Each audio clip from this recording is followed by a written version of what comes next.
Let's talk about the NBA Finals. You mentioned it a little bit when Amal asked you about Bam, and he's a great defender. But Jokic is the elixir, right? And if they want, listen, this is a team that just busts zones like it's their job. You just set up Jokic at the free throw line and have him orchestrate that offense. Talk to me from a Nuggets perspective. What would concern you about the Heat? I mean, the Heat, like, look, I get everyone sharing the zone stats from this season of the Nuggets were the #1 zone team in the playoffs and in the regular season and in both combined and everything. We're talking about 2.6% of their possessions. Now, I'm not saying that they're not going to be great against the zone because, like you said, Jokic is a perfect guy. Put him in the middle of it. He's going to pick it apart. Like that's the way to do it. But I don't think any of that regular season stuff matters. Like I just don't. Like Eric Spoelstra is a genius. Eric Spoelstra is brilliant at devising zone defenses that are going to, confuse Denver a little bit. I think they'll solve it. But facing any zone and facing Miami zone are two very different things. But if I'm the Nuggets, I guess the fact that like it's not a stat, it's nothing tangible. It's just the Heat won't go away. They're just annoying. You can't blow them out. Every game is a clutch game. They're great at getting to the free throw line. They're great at knocking down threes in this postseason, which is a lot like how they shot last year. And for the, kind of the last quarter of this season, I think that so many teams seem to underestimate them because you look at Gabe Vincent, like he's solid. Caleb Martin, he's solid. Max Strus, whatever. Duncan Robinson, like he kind of lost his confidence, but maybe he'll hit a shot. They do just find ways to ugly up games. And Denver did a really good job during this postseason, the few times that the opponent made it ugly for them. But to have that at you every single moment of every single game, that will test the resolve. It will test how beautifully they can get into their offense and make it flow and how they can get into transition and how they're going to defend and who they put on Jimmy Butler and what that means for the rest of the matchups on the floor. Like again, this is going to be like last series and like the Milwaukee series where people are just dismissing the Heat. I don't think Denver is going to be dumb enough to dismiss the Heat. They made the finals for a reason.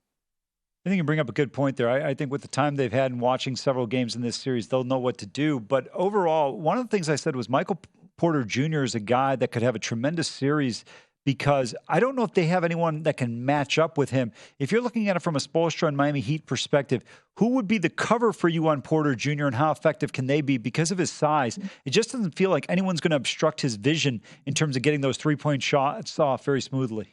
Yeah, I think the one. I mean, you can't stop him from catch and shoot. Like you just can't. Like he's going to be a guy that has a quick trigger, and he's 6'10", 6'11", and matching that release point is going to be tough with their personnel. But I would put either Max Strus or Caleb Martin on him. Caleb Martin is so sound defensively, and maybe you need him a little bit more on Jamal Murray at points in this series. But I would put Caleb Martin on him and just say, do not give him space. Right? Like don't leave him and make him uncomfortable and take away all that shooting area. And when he puts the ball on the ground, hound him because he can dribble a little bit. He's not, Jaylen Brown out there, but he's not Kyrie Irving either. Like you can pressure him into some mistakes. And with Max Strus is a little bit slower. He's a little bit stronger. So I think you can take away, some of that physicality and bump him off spots. But Max Strus has great hands. That's the thing of why I would put him on Michael Porter Jr. a little bit in this series is whenever Porter puts the ball on the floor, Max Strus has great hands to knock it away, take it from him. And there's not a great answer with their personnel, but that's what I would do. Okay, we'll get your pick. Zach Harper, Sharp Money. Of course, the Athletic Sirius XM. Quickly back to Game 6, because that's what stands out, right, with this Celtics Heat series. Game 6 on Saturday was awesome. And the idea that we're not here, we're in it for 0.1 seconds in real time. Just walk us through that last minute or so. And did you think Derek White in real time got it off in time?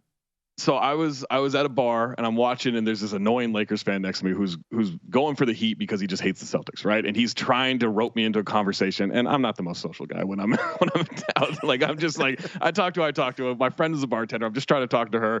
Like I wasn't interested in like engaged or whatever. And so, Jimmy gets the foul, right? He gets the foul in the corner, and as soon as that happens, this guy is just going, please just make two, tie it up, just make two. And I finally lean over and get it. Say, he's hitting all three. Because to me, that was how this was ending. Jimmy Butler, terrible in Game 6, great in the fourth quarter. Right. He gets the free throws. He's been doing it all season long where they get into a clutch game and he just gets to the free throw line enough and the other team loses. And I thought, oh, this is the perfect way to end it. Then when they don't defend the inbounder, I'm wondering what Eric Spoelstra's doing, because I just think that's a mistake strategically. I know they're trying to deny Jason Tatum, but once it goes to Marcus Smart, I was like, oh, he's not making this. I know he's 4 for 10 in the game already from 3. He's not making that shot. And so as it starts to rim out, I was watching Jason Tatum because he comes flying in from the top. And once I saw it wasn't going to him, I was like, oh my God, they're winning. And then in slow motion, Derek White just comes flying through, and I look for Max Strus, like, where are you? He's nowhere near. I didn't think he got it off. And then you see the initial replay, and I'm like, oh my God, like it's not even close. Of course he got it off. Like, it's not even close. And I couldn't believe, because I just thought that is absolutely how the Heat win this series, is off Jimmy Butler free throws and a missed shot from the other team. You know, it's funny you mentioned that play. Do you look at it from a standpoint that Miami just had a failure, or was just one of those fluke plays, the way the ball rimmed out, and then White was in the position to get the rebound and put it back in? No, I think they made mistakes, because I think, one, not defending the inbounder. It's not about that he could go get the rebound or get the ball back or anything. It's just that you make the pass so easy for him. You don't take away any angles. And I just think that's a mistake in those situations, because people will panic no matter how good they are. People will panic in trying to get the ball in, and maybe, I don't know, maybe even get them into a 5-second count or something. And then they didn't rebound. Like, all 5 guys should be running to the basket, and you had, I think maybe Caleb Martin was boxing out on the weak side.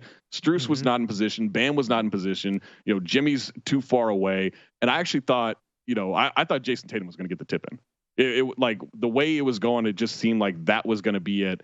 And that's just what happens. You don't put any bodies on the offensive boards. Like, this is what you're supposed to do if you're the Heat. And I thought they had strategically failures, and then execution of what they did was a failure. Go to VSiN.com/subscribe to become a VSiN Pro subscriber today.